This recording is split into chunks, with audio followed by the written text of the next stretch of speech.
नमस्ते साथियों, कर्क राशि के जातकों का हार्दिक स्वागत है। आगे बढ़ने से पहले यह जान लेना आवश्यक है कि यह भविष्यवाणी चंद्र राशि के आधार पर तैयार की गई है। इससे पहले हम परिणामों पर चर्चा के लिए आगे बढ़े, आपसे निवेदन है कि ज्योतिषीय गणनाओं पर आधारित ग्रहों की स्थिति पर ध्यान अवश्य दें।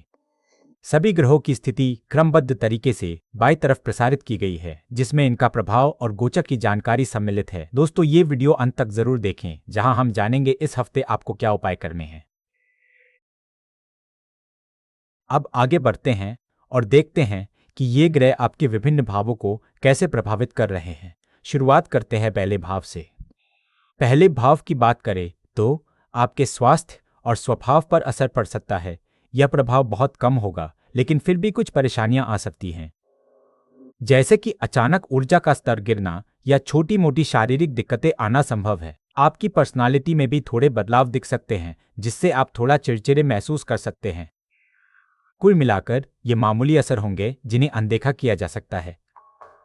चलिए देखते हैं आपकी वित्तीय स्थिति पर ग्रहों का प्रभाव। दूसरे भाव की बात करें तो संपत्ति पर बुरा असर पड़ रहा है। यह आपके दादा नाना से मिली हुई चीजों से जुड़ा हुआ है और आपकी महंगी चीजों या फिर अधिकार जताने वाले स्वभाव के कारण प्रभावित हो सकता है।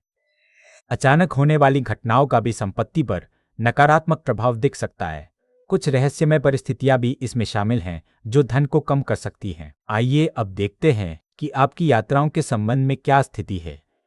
तीसरे भाव की बात करें तो यात्राओं में रुकावटें आ सकती हैं। यह आपके भाग्य और पिताजी से जुड़ी है। लगातार प्रयास करने के बावजूद लंबी दूरी की यात्राएं या विदेश यात्राएं मुश्किल हो सकती हैं। पढ़ाई लिखाई में भी दिक्कतें आएंगी, क्योंकि आपकी मेहनत का फल तुरंत नहीं मिलेगा। हर काम में निराशा हाथ लग सकती है। साथियों, आइए आपके घर संपत्ति के विषय में चर्चा करते हैं। चौथे भाव से। चौथे भाव की बात करें तो मां का सुख प्रभावित होगा। घर खर्च और एकांत से जुड़े मामलों में आपकी दयालुता का असर दिखेगा। जिन लोगों को अध्यात्म में रुचि है, उन्हें भी मां के साथ संबंधों में बदलाव महसूस हो सकता है। यह स्थिति बताती है कि मां के स्वास्थ्य या उनके साथ रिश्तों में कुछ उतार चढ़ाव आ सकते हैं।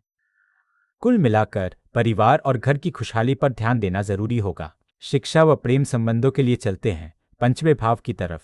पांचवें भाव की बात करें तो पढ़ाई लिखाई पर बुरा असर पड़ रहा है। ऐसा इसलिए हो रहा है क्योंकि आपके परिवार की संपत्ति से जुड़े मामलों में स्पष्टता की कमी है।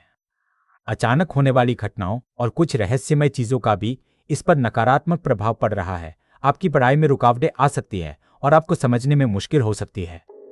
चलते हैं छठे भाव की ओर, जो आपके शत्रुओं के बारे में बताता है। छठे भाव की बात करें तो आपके जीवन में मुश्किलों का सामना हो सकता है। अचानक होने वाले खर्च या बीमारी से परेशानी आ सकती है। लगातार प्रयास करने के बावजूद भाग्य साथ न देने की स्थिति बन सकती है। यात्राओं में भी बाधाएं आएंगी और पिता से संबंधित मामलों में तनाव उत्पन्न हो सकता है। न्याय और धैर्य बनाए रखना महत्वपूर्ण होगा। अब देखते हैं कि सप्तम भाव आपके गृहस्थ जीवन पर क्या प्रभाव डाल रहा है। सातवें भाव की बात करें तो विवाह में कुछ परेशानियां आ सकती हैं। ये दिक्कतें आपके परिवार की संपत्ति से जुड़ी हो सकती हैं या फिर अचानक होने वाली घटनाओं के कारण भी हो सकती हैं। आपकी पसंद नापसंद और आराम करने की इच्छा भी इस स्थिति को प्रभावित करेगी। रहस्यमय घटनाएं भी विवाह जीवन में तनाव ला सकती हैं। इन सब कारणों से विवाह सुख में कुछ अस्थिरता देखने को मिल सकती है। आइए अब आठवें भाव से आपकी वित्तीय स्थितियों पर ध्यान देते हैं। आठवें भाव की बात करें तो आपके परिवार से मिली संपत्ति पर बुरा असर पड़ सकता है। अचानक होने वाली घटनाओं और रहस्यमय स्थितियों के कारण यह स्थिति बन सकती है। आपकी जीवन शैली या शौक का भी इसमें हाथ हो सकता है। दूसरी ओर आध्यात्मिक उन्नति और ज्ञान से रहस्य सुलझने में मदद मिलेगी। चलिए देखते हैं आपका नवा भाव आपके भाग्य के बारे में क्या कहता है। नौवें भाव की बात करें तो भाग्य का मामला है। कभी कभी खर्चों से जुड़े फैसले आपकी समझदारी पर निर्भर करते हैं, जिससे भाग्य प्रभावित होता है। आध्यात्मिक चीजों में रुचि रखने से भी भाग्य चमक सकता है, लेकिन पिता से जुड़ी परेशानियां या लंबी यात्राएं बाधा डाल सकती हैं। शिक्षा और ज्ञान के क्षेत्र में भी उतार चढ़ाव देखने को मिल सकते हैं। अब बात करते हैं आपके करियर और कार्यस्थल के बारे में। 10वें भाव की बात करें तो आपके काम धंधे में रुकावटें आ सकती है। किस्मत और पिताजी से जुड़ी चीजें ठीक न होने पर आपको मेहनत करनी पड़ेगी। लंबी यात्राएं भी मुश्किलों वाली हो सकती हैं। पढ़ाई लिखाई पूरी करने के बाद भी करियर में आगे बढ़ने के लिए लगातार प्रयास करते रहना होगा। लोगों की नज़रों में आपकी छवि धूमिल हो सकती है। चलिए देखते हैं 11वां भाव आपके सामाजिक समीकरणों पर क्या प्रभाव डाल रहा है। 11वें भाव की बात करें तो आपकी आय पर बुरा असर पड़ रहा है। यह आपके भाग्य और पिता से जुड़ी हुई है। लगातार प्रयास करने के बावजूद लंबी यात्रा या पढ़ाई लिखाई जैसी चीजों में भी रुकावटें आ सकती हैं। ये सब कुछ आपके अंदर के दृढ़ संकल्प को प्रभावित कर रहा है, जिसके कारण आपको निराशा हाथ लग सकती है। बड़े भाई बहनों का सहयोग भी कम हो सकता है। देखते हैं 12वां भाव आपकी नींद और खर्चों के बारे में क्या बताता है। 12वें भाव की बात करें तो एकांत और अध्यात्म से जुड़े मामलों में अच्छी चीजें होने की संभावना है। आपकी समझदारी और ज्ञान का प्रभाव इन पर पड़ेगा। आप शायद ज्यादा ध्यान लगाकर आध्यात्मिक चीजों को समझना चाहेंगे या फिर एकांत में कुछ नया सीखने की इच्छा रखेंगे। इससे आपको शांति मिलेगी और मन में सुकून महसूस होगा। सूर्य के नकारात्मक प्रभाव को कम करने के लिए आदित्य हृदय स्तोत्र का जप करें और रविवार को गरीबों को दान दें।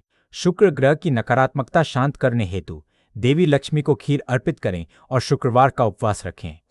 शनि के दुष्प्रभाव को कम करने के लिए शनि बीज मंत्र का जाप करें और तेल से संबंधित वस्तुएं दान करें। केतु के प्रबल नकारात्मक प्रभाव को कम करने के लिए केतु बीज मंत्र का जप करें। साथियों, आपका दिल से धन्यवाद कि आपने हमारे इस वीडियो को अंत तक देखा। कृपया अपने कीमती सुझाव और प्रतिक्रिया जरूर दें। लाइक और सब्सक्राइब करना ना भूलें।